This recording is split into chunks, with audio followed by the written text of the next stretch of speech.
मैंने देख ली है जॉली एलएलबी 3 अक्षय कुमार और अरशद वारसी की। और अगर शुरुआत में ही कह दूं तो फिल्म बुरी नहीं है। अगर आप देखने चले जाएं तो ऐसा नहीं लगेगा कि ये क्या देखने आ गए। फिल्म अच्छी फिल्म है। कुछ एक हद तक आपकी टिकट का पैसा वसूल करवा देती है। लेकिन अच्छा, दूसरा एक रीज़न ये भी हो सकता है कि इससे पहले मैंने बागी फोर देखी थी।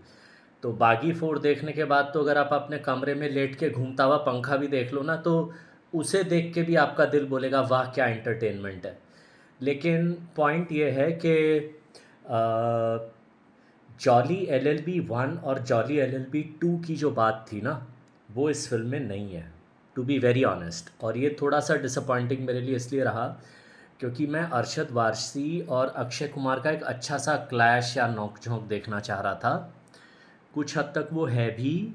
अरशद वारसी और अक्षय कुमार के बीच में एक बहुत ही सरप्राइजिंग, रिफ्रेशिंग, एक ज़बरदस्त कोऑर्डिनेशन है, केमिस्ट्री है जो दिखाई देती है पूरी फिल्म में।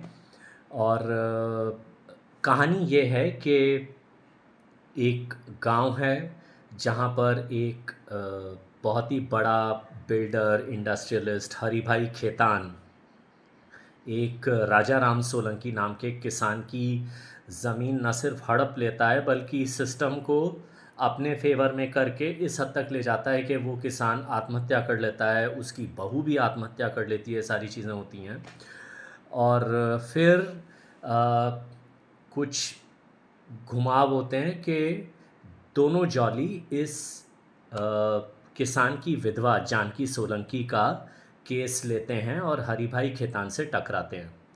अब अगर मैं आपको हल्का सा बैकग्राउंड दूं कि कंपैरेटिवली मुझे क्यों डिसअपॉइंटमेंट हुआ है, अगर आप पहली वाली जॉली एलएलबी देखें तो, या दूसरी वाली जॉली एलएलबी देखें तो अ, दोनों में ना एक बहुत ही इंटेंस कोर्ट रूम ड्रामा था, बहुत ही टेंशन वाला।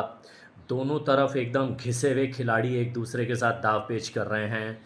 बमन ईरानी ने जो पहली वाली जॉली एलएलबी में जो एक फेमस वकील का रोल किया था, और वो इतने खतरनाक लगे थे कि लगता था इससे पंगा मत लो, ये कोर्ट में फंसा के बैंड बजा देगा।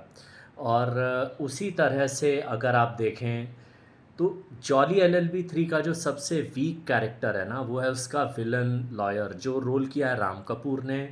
आते हैं वो इंटरवल के बाद, वो बहुत अच्छे एक्टर हैं, ऐसा नहीं है कि उनको एक्टिंग नहीं आती। लेकिन उनका रोल बहुत ही ज़्यादा सोच के शायद लिखा नहीं गया है। कुछ कुछ वो जो पहली जॉली एलएलबी में जो बमन ईरानी का जो कैरेक्टर था, थोड़ा थोड़ा उससे इंस्पायर्ड दिखता है। लेकिन सबसे बड़ी बात यही है कि पहली दो जॉली एलएलबीज़ में जो क्लाइमैक्स में जो कोर्टरूम की एक दूसरे के खिलाफ लड़ाई थी, वो इस फिल्म में उतना उभर के नहीं आती है। और भी थोड़ी इनडाइजेस्टेबल चीज़ें हैं कि भाई अक्षय कुमार और अरशद वारसी किसानों के साथ उनके आंदोलन में चले जाते हैं। यार वकील इतने इन्वॉल्व नहीं होते किसी के साथ, बट एनीवेज, और उन्हें होना भी नहीं चाहिए उनके जॉब के हिसाब से। लेकिन जो बाकी चीज़ें हैं, जो हमारी जुडिशरी के ऊपर जो सटायर होता है, वकीलों के आपस में क्या नोक झोंक होते हैं, कैसे जो लोअर लेवल के लिए वकील होते हैं उनके लिए रोज़ एक कस्टमर निकालना कितना मुश्किल होता है। और ये दोनों, क्योंकि इनका नाम भी एक जैसा है, तो ये दोनों कैसे एक दूसरे के क्लाइंट छीनते रहते हैं कभी कभी, ये सारी चीज़ें आपको हंसाएंगी। अक्षय कुमार और अरशद वारसी की कॉमिक टाइमिंग के बारे में हम जानते हैं। इसके अलावा वही अपने जज के रोल में सुंदर लाल त्रिपाठी हैं, और उनका एक लव ट्रैक भी है, उसके बारे में मैं ज़्यादा नहीं बताऊंगा, आप जाके देखिए क्योंकि ये फिर स्पॉइलर हो जाएंगे और आपके लिए थोड़ा सा इंटरेस्टिंग यही रहेगा इस फिल्म में।